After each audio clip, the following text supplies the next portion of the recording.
জাতি হিসেবে আমাদের যে অবস্থান, একটু চমৎকার অবস্থান। দুই পাশে দুই মহাশক্তি আমাদের, ভারত আর চীন। তারা দ্রুত গতিতে এগিয়ে যাবে। আমরা যেহেতু মাঝখানে আছি, আমাদেরকে ফেলে যেতে পারবেন। তাদের বাতাসে আমরা উঠতে থাকবো। সেই থেকেই আমার বদ্ধমূল ধারণা বাংলাদেশের ভবিষ্যৎ অতি চমৎকার, তার অবস্থানের কারণে। তখন দুই জায়ান্টের কথা বলেছিলাম, দুই মহাশক্তি। এখন আর দুই মহাশক্তির কথা বলি একই সঙ্গে, চার মহাশক্তি। আমাদের কি অপূর্ব সুযোগ! আমাদের সামনেই বিস্তীর্ণ মহাসাগর, আমাদের উপকূল ভূমি, সাগরের সঙ্গে আমাদের লাগোয়া উপকূল। এই একটা মস্ত বড় সুযোগ। পৃথিবীর দরজা আমাদের সামনে খোলা। আমরা একদিন ব্যবহার করতে জানিনি। এখন যে মুহূর্তে এটার ব্যবহার শুরু করব, আমাদের অর্থনীতিকে লোহার দড়ি দিয়ে বেঁধে রাখলে ওর বেঁধে রাখতে পারবে না।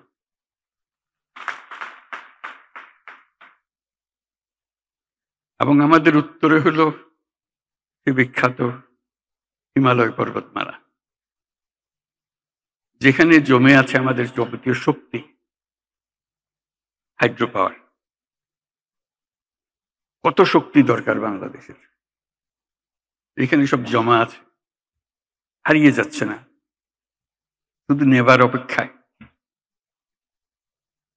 শুধু প্রতিবেশী দেশের সঙ্গে একটা সম্পর্ক করা, যাতে করে আমরা এই 40 মাইল বা যে দূরত্বটুকু দুই দেশের মধ্যে আছে, নেপাল আর বাংলাদেশের মধ্যে, ওটুকু অতিক্রম করা। আর কিচ্ছু না।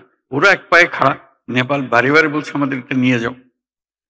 আমরা এক পায়ে খাড়া নেবার জন্য মাঝখানে ওইটুকু পথ অতিক্রম করার সুযোগ আমাদের এখন দেওয়া হচ্ছে না।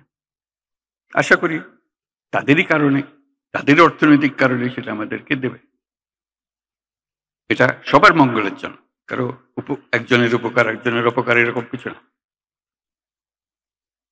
যদি আমরা সেই পথটা খুলে পাই, এখন সামান্য কিছু পেয়েছি, ওটাও কিছুই না, বড় আকারে যদি পাই, বাংলাদেশকে আটকে রাখার কোনো ক্ষমতা কারো নাই।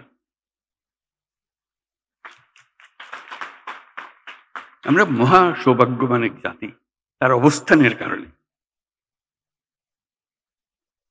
সেই জাতির দুঃখ কেন থাকবে আমি বুঝতে পারি না। এটা আমাদের কপালের দোষ, নাকি আমাদের চরিত্রের দোষ, না আমাদের চিন্তার দোষ?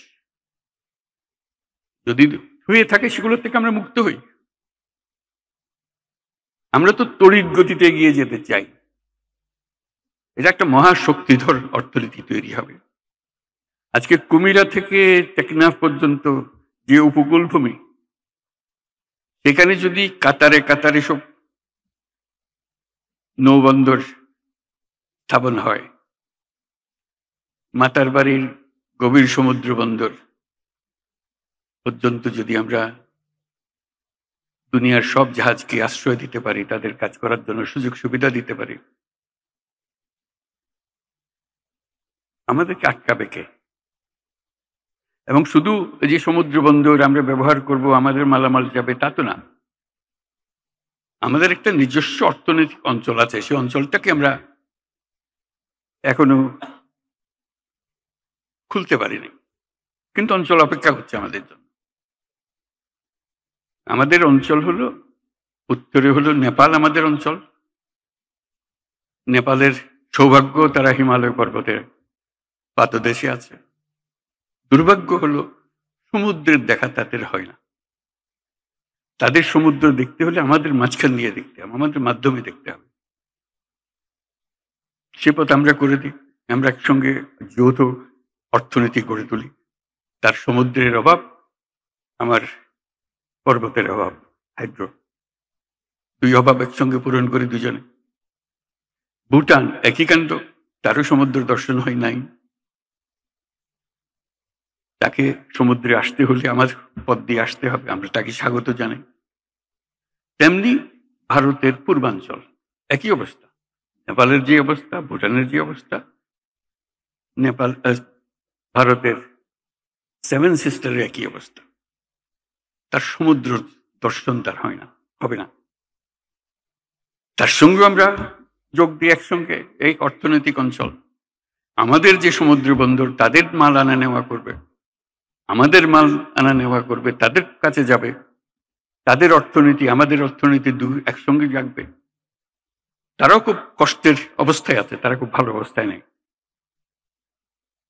তারা এই সুযোগ পেলে তারাও আনন্দিত, তাদের ব্যবসা আমাদের ব্যবসা রমরমা ব্যবসা হবে, একসঙ্গে ব্যবসা হবে। এগুলো বললাম এই জন্য আমরা ভবিষ্যৎ সম্বন্ধে অনেকটা হতাশায় ভুগি। হতাশার তো কারণ নাই, এটা আনন্দের বিষয়। আমাদের যে অবস্থান, যে সুযোগ সুবিধা, শুধু সেগুলোকে আহরণ করা, কাজে লাগানো। প্রক্রিয়া শুরু হয়েছে, এই প্রক্রিয়াকে জোরদার করা, যাতে করে আমরা এই অর্থনৈতিক অঞ্চল গড়ে তুলতে পারি। মালামাল সোজা চলে যাবে নেপালে, সোজা চলে যাবে ভুটানে, সোজা চলে যাবে সেভেন সিস্টার্সে। তাদের মালামাল আমাদের মাঝখান দিয়ে, আমাদের ব্যবসা তাদের ওখানে যাবে, তাদের ব্যবসা আমাদের এখানে আসবে। সেটাই তো হলো অর্থনীতি।